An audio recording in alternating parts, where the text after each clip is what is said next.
So as of yesterday, what we have discussed, those are like code and build.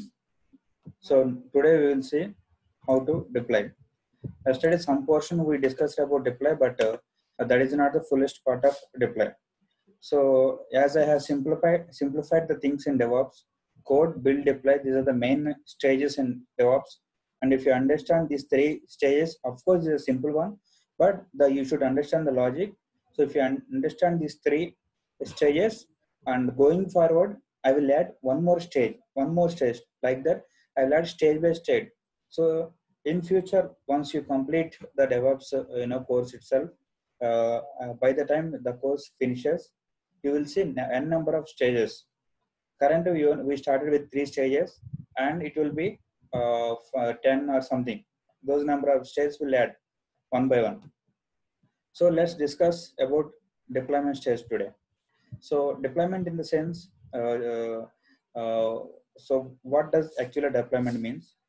So whatever the output which we get from the build stage, we call it as packages or artifacts.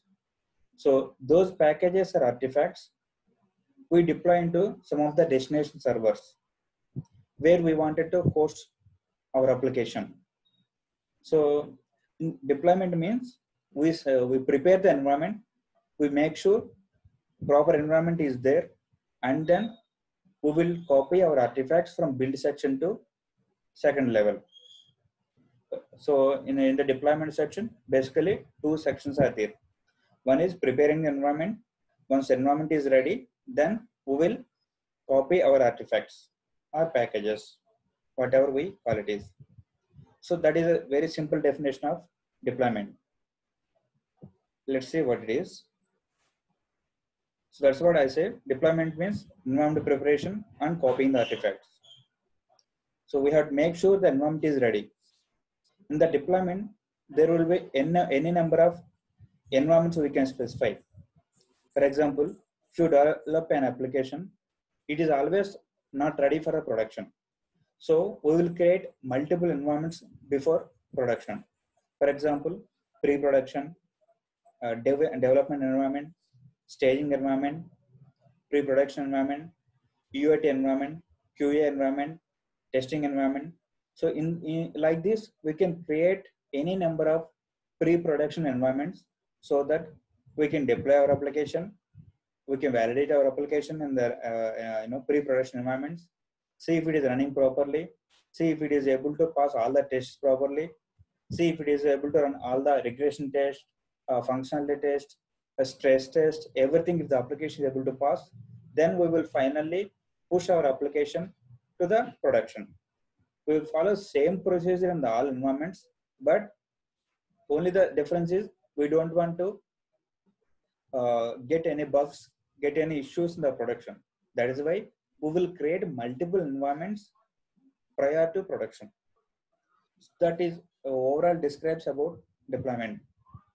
So we'll see what is the practical thing, how we can do that. For example, in Java, if you wanted to run any Java application and you have already developed some Java application, then in any Linux or Windows, you must have Tomcat server as a basic thing. If you don't want to run your Java application on Tomcat, you can run in other applications. It can be WebLogic, JBoss, or Key Server. Like that, there are many other servers which can host our Java application. But most people will go for Tomcat because it is easy to manage, easy to run the application. And for example, Python. In the Python, if you wanted to deploy Python application, you need Python in the destination server. In the same way, .NET, you need IIS server. So the requirements which I am specifying here, these are not limited. The tools can be, any number of tools we can use for the running the same kind of applications. But some of the tools I have listed here. For PHP, you want some kind of LAMP kind of setup in the Linux or Windows environment so that you can run your PHP.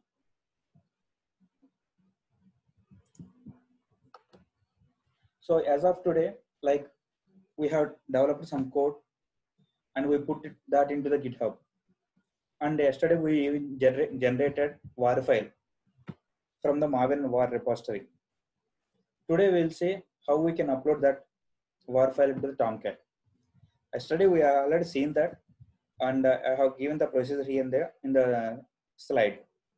So you can go to this page tomcat.apache.org and download any version of Tomcat and install respective to your operating system.